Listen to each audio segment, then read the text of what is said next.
Hi everyone, welcome to my talk on sleep and technology.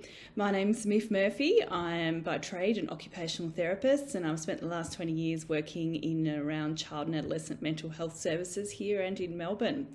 I now run a private practice down in Hobart called Hobart Wonderings, so check out the website if you're interested to know more about me. Today we're going to do a deep dive into sleep and technology. And particularly for teenagers, we're going to think about that as it becomes a bit of a challenge around that stage in a child's life. And there'll be space for questions. I hope you can hear and see everything that I've got prepared. But let's get started, hey?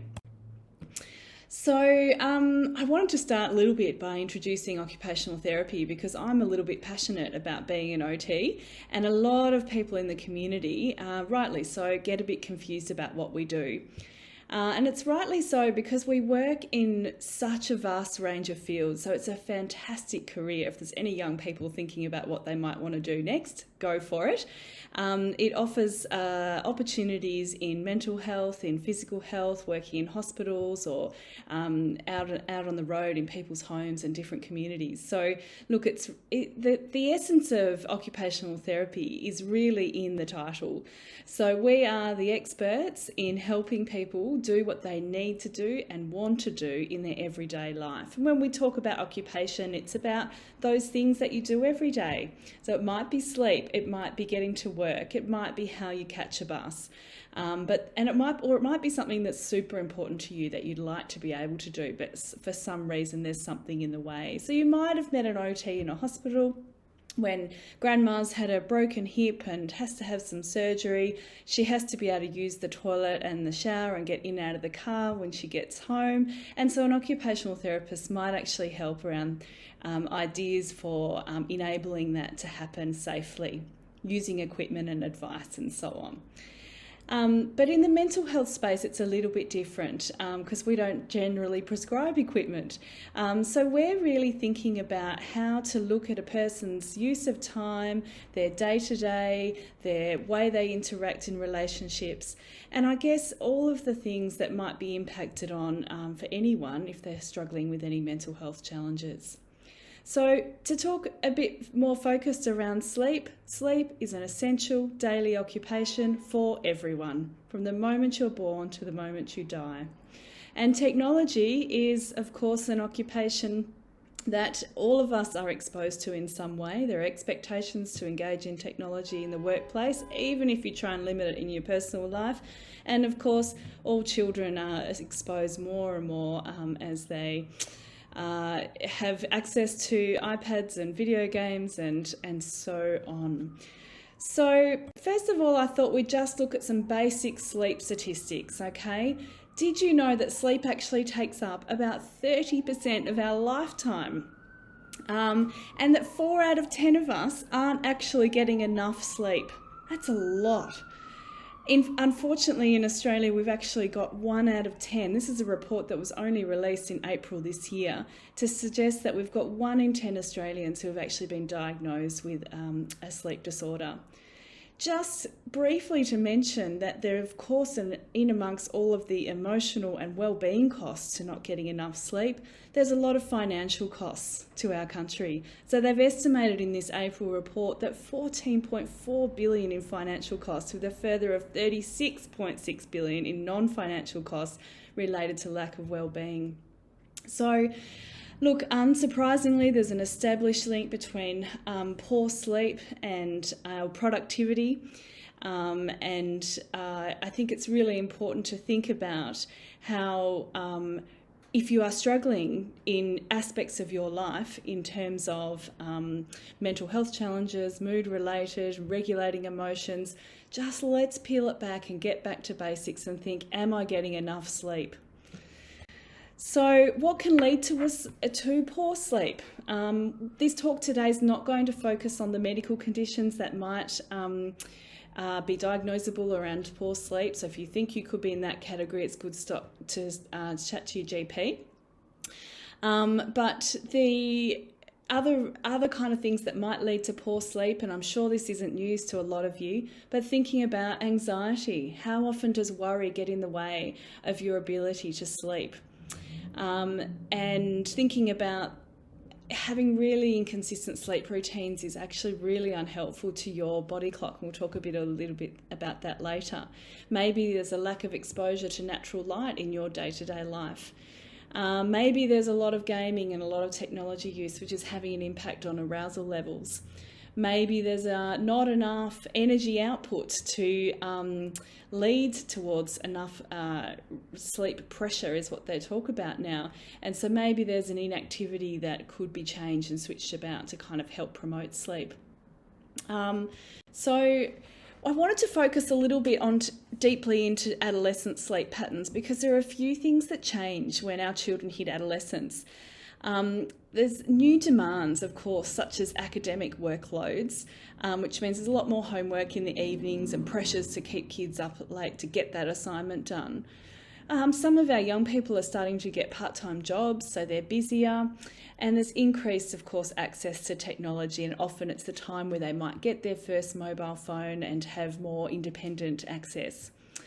Biologically, adolescents experience a puberty-related delay in their circadian rhythms. So basically, during adolescence, there's a delay in the time when our melatonin, which is one of our sleep hormones, which makes you sleepy, is released from our brains. So adolescents are reporting they're not feeling as tired until later in the evening. So they're not ready to fall asleep until later, and therefore it's pretty hard to get up. So they do things to stop being bored, and that might be engaging in technology. So how do we what can go wrong, I guess, to think about that first. If we're not getting enough sleep, and everyone wants to know how much sleep we're supposed to be getting, well, adolescents should be getting about 9 hours and the 8-hour average for an adult. And then there are various different hours of sleep required for younger people. There's websites at the end that can direct you to that if you really feel like you need the hours. But look, the things that can go wrong are many things. I've already touched on a couple of them. I mean, poor sleep has been linked to physical, mental and behavioural performance issues. So if we're looking at the research, it shows that sleep deprivation can increase activity in our amygdala. So the amygdala is this tiny little almond shape back in the back of our brain here, which is responsible for the emotional rapid response that we need to protect ourselves. It's a really useful thing, this amygdala that we have. We're not going to go into too much more about that today, but this part of the brain controls many of our immediate emotional reactions. So when we're short on sleep, the amygdala can go into overdrive and causing us to be more intensely reactive to different situations.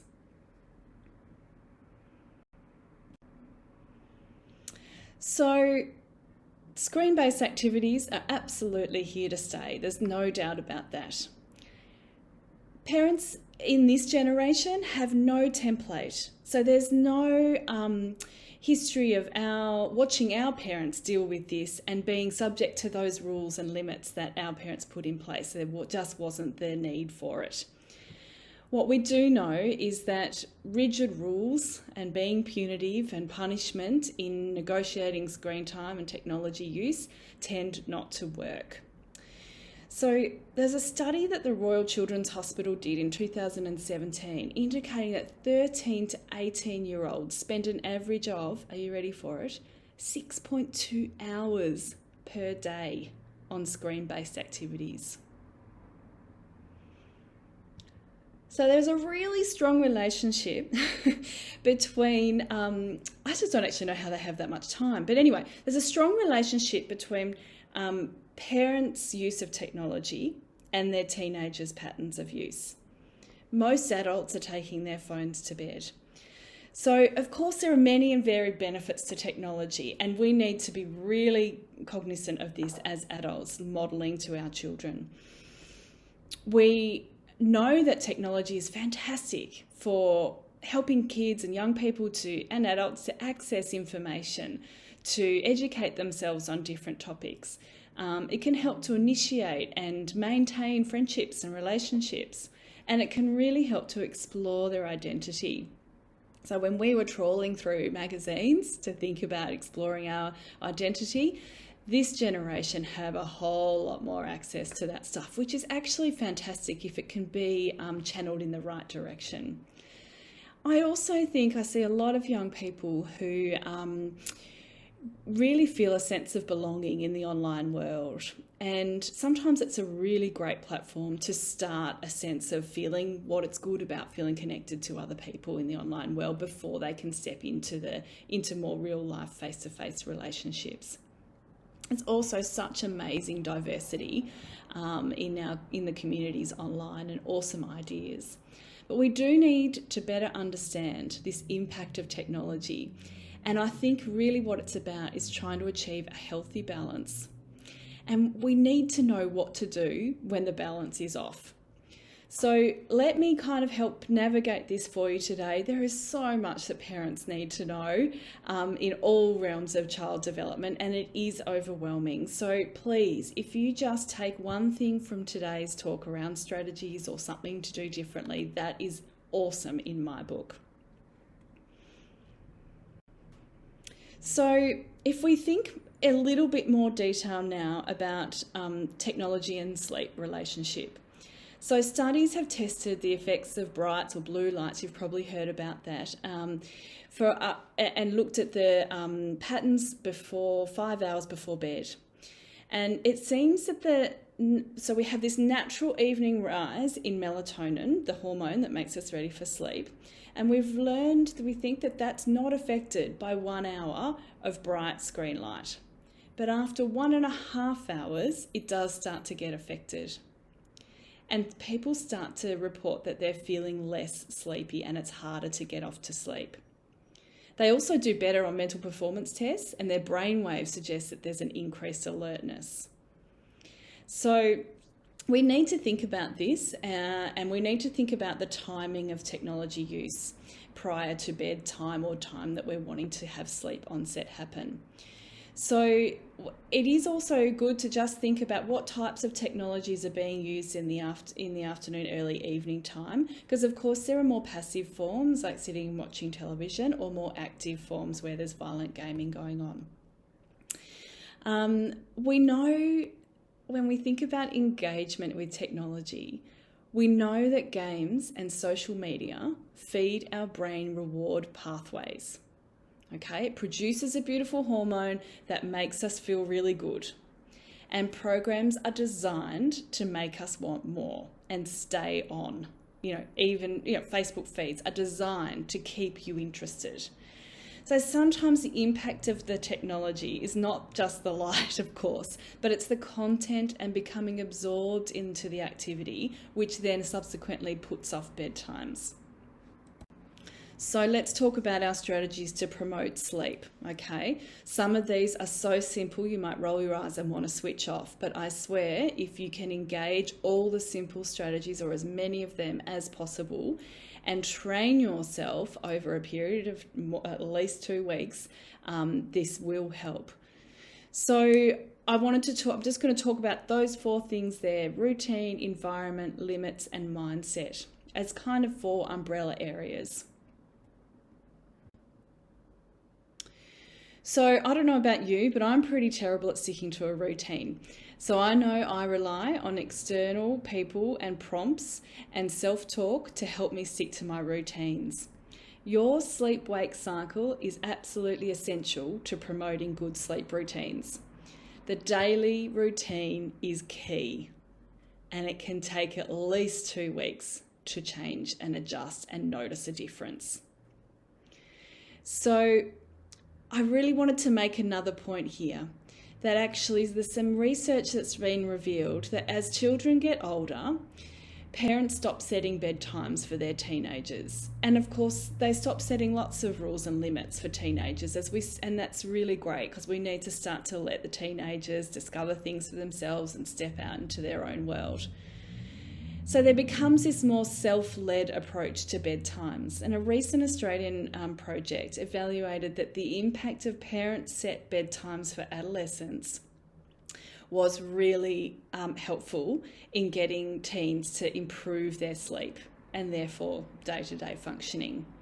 So don't be reluctant to continue to set a bedtime if your child is a preteen and emerging into adolescence, or have a chat now. We're going to talk about having a chat with your adolescent about negotiating bedtime soon.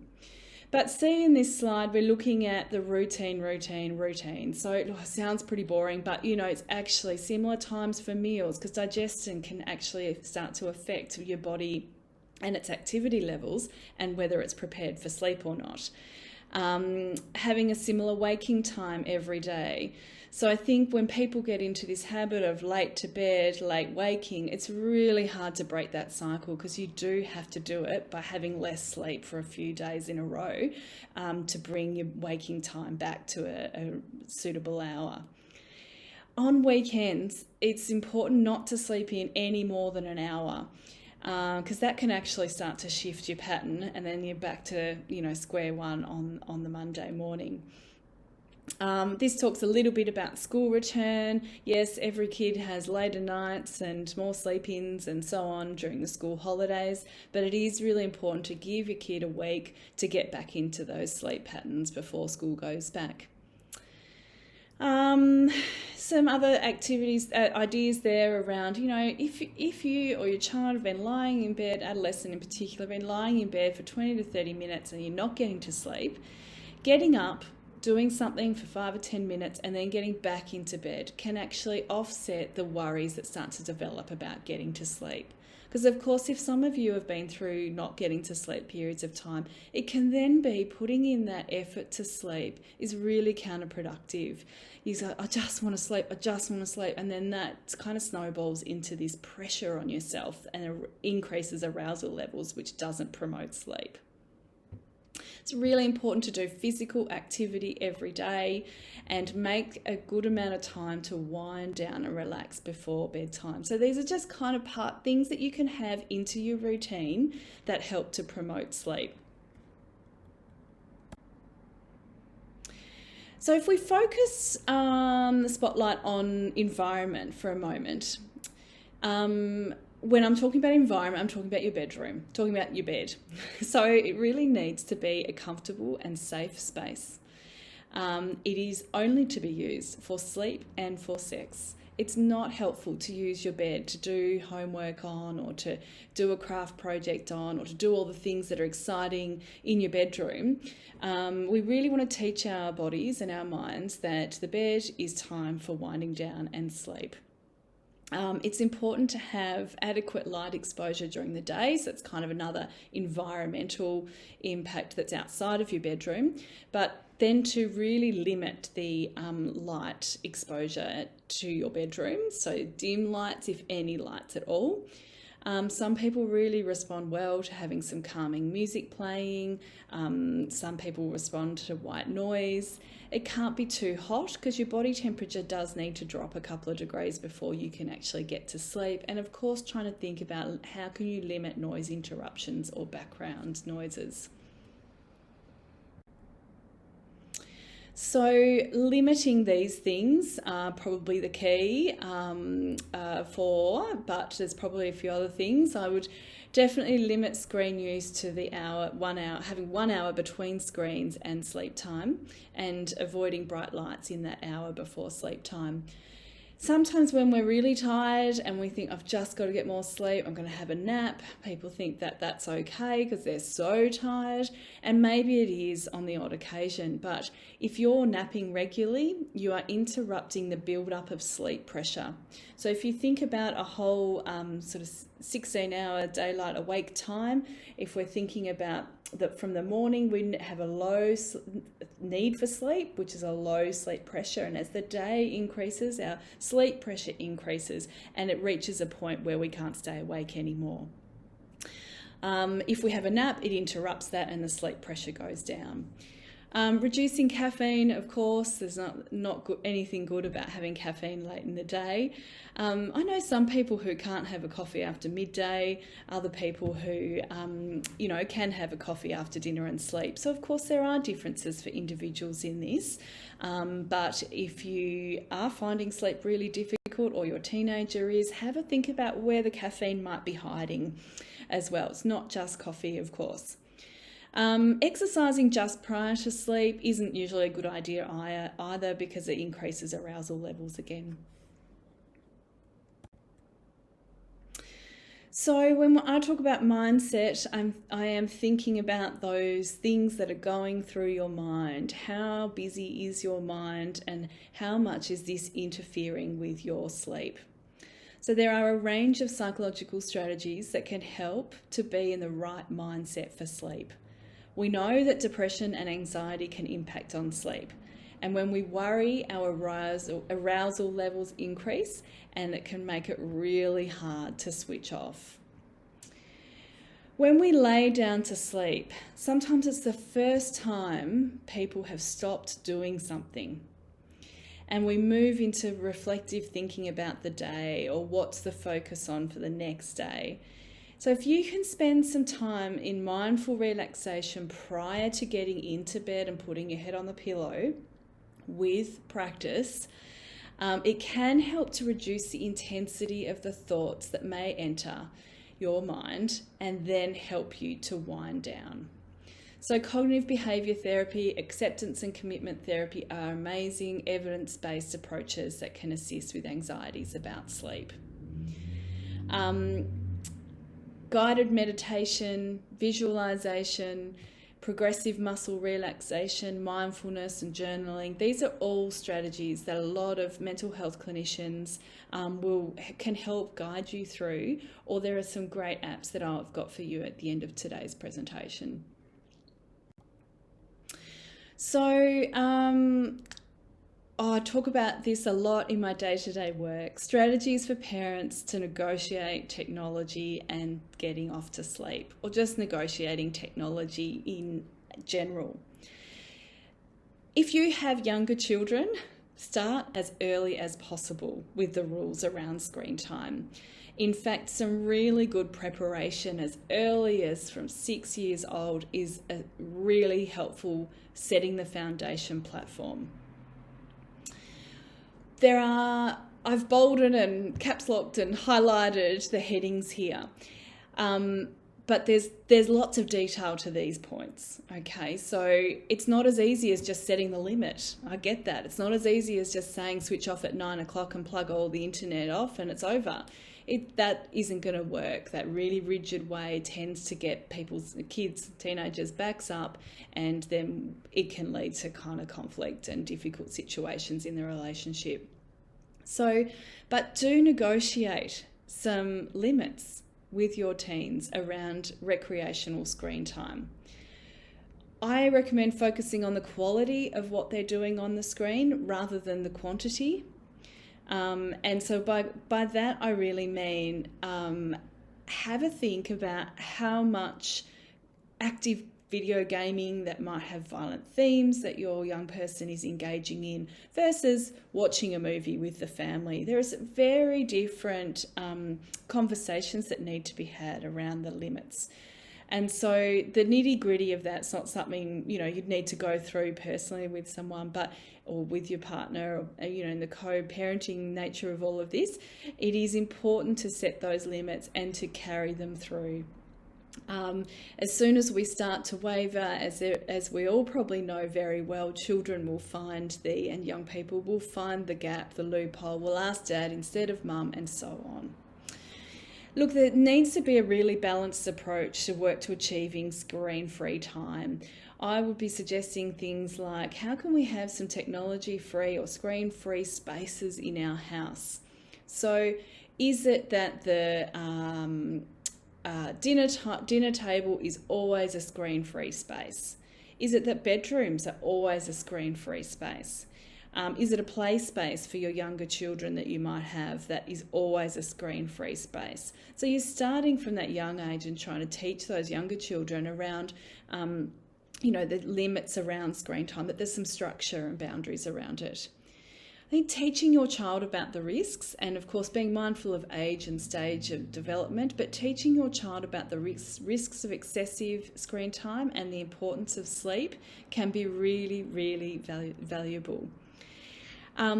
help them to find alternative activities that can be done in that hour before bedtime. So if you're thinking, how am I ever going to get my young person to agree to something like this?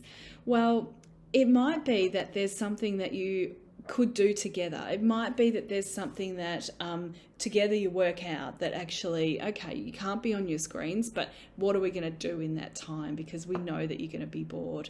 And I think that's part of the acknowledging space, is this last point. It's going to be really hard for them, especially if it's new and different. So it's a hard adjustment for anyone, and they may be really worried about what they're missing out on with their peers, which is probably a lot of the times that's what it boils down to. But I'll miss out on this, and such will hate me because I didn't respond to that, and all of those kind of conversations. So be super respectful of that. It might not feel important to you as the adult. You might be going, oh God, you've spent all day with them at school. Can't you sort this out tomorrow at school? But respect it, because it is extremely important to them. So think about this kind of scenario, asking a child or a teenager to stop what they're doing and like brush their teeth or unpack the dishwasher and go to bed is just not appealing. It's just not appealing at all to get off technology. So you've got to think about how you can find that space that's going to be a little bit of carrot for them to get off. They're probably still going to want to do the technology more, but it's got to be a little bit appealing. And just as you wouldn't want to be interrupted in the middle of something, so I've heard a lot of snatching of devices and things from kids by parents. Have a think for a moment how that would feel to you if somebody snatched something out of your hand and you're right in the middle of doing it. You're likely to escalate the conflict. So let them finish that round of game before you get them off. Sit next to them and maybe even put your hand on their leg or on their shoulder and take an interest in what they're doing. And then you are right there knowing when it's going to be finished and being more able to support them to get off it. So I talk about contracting when working with teenagers and navigating this technology and screen time challenge. So contracting is really about what the parent wants from the teenager and what the teenager wants from the parent. So it's got to go two ways. So you've got to demonstrate genuine interest in their ideas and thoughts and opinions about use of screen time. Okay, so if you are going from, they're on the screens till really late at night and I really want them to get more sleep and I really want to be able to renegotiate our rules on this, you've got to sit down, start a conversation, and maybe drop some seeds over a number of different conversations. Be curious with them. I'm really interested in what you think about the impact of screen time on your sleep. I'm really interested in whether you and your friends think screen time has risks, or talk to me about what you think they might be. Give your young person all the attention in this conversation and be super empathic. Empathy. Layer it on, layer kindness on. Okay, it's really hard to get angry with someone who's being really kind. So this does not mean that you're agreeing with it by any stretch of the imagination. It's just noticing what your young person is feeling and naming it for them. So name that, I know this is going to be a really hard change for you. I know you think you're going to miss out on your friends talking all night, and I get it. I get that's really hard, but I am really worried about your sleep. Okay? Avoid giving too much advice or instruction or direction. It just gets teenagers' backs up. Avoid making accusations, interrogating, or asking too many questions. They must see the value in the change before they're going to be willing to cooperate. So see this as teaching them about the risks and help them to develop a skill in self-monitoring. Because of course that's, what we're really talking about here. We're really talking about how do we teach these young people to manage themselves, and we can't expect them to do that while their young brain is still developing and the technologies are addictive, and parents aren't setting many limits around the use of it sometimes. So what if it's more complicated than what I've kind of outlined today? Well, it is important that you consider that if it feels too complicated, it could be tied up with symptoms of anxiety and depression and addiction and other sleep or mental health diagnoses, okay? So there are strong links in both directions of sleep difficulties being a symptom of mental health problems and of poor sleep contributing to mental health problems. So there are lots of psychological interventions that can help with insomnia and general sleep hygiene if well addressed and practiced for that at least 2-week period. It can really help to make a difference in symptoms of mental health problems. But do see your GP if you feel like this is more complicated and you need more advice. These are some of the most helpful websites with the most accurate information for children, teenagers and sleep and around technology. So you'll find the Sleep Foundation has an amazing array of fact sheets around sleep.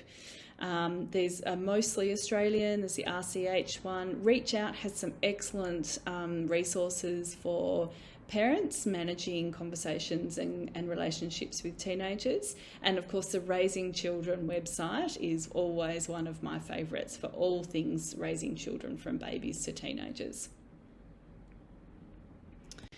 So this is not an exhaustive list, but it's an introductory slide to the vast number of apps available for free to help you and your kids sleep.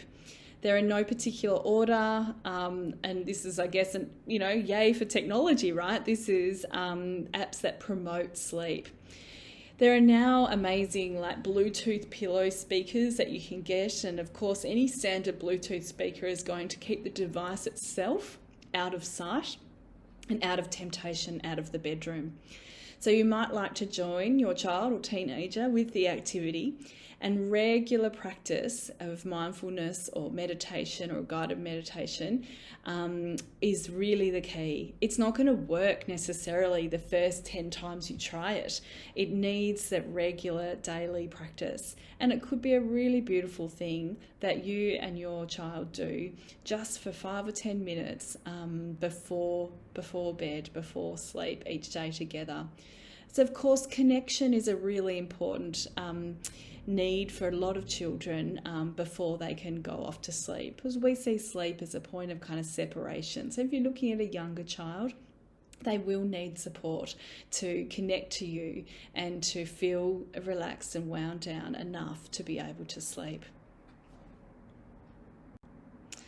So that's about it from me for now. So I like this little picture. Your future depends on your dreams, so go to sleep. And that's just a list of references. But I'll leave you there, and thank you so much for joining me. And I hope you've got at least one tip or trick from my talk today.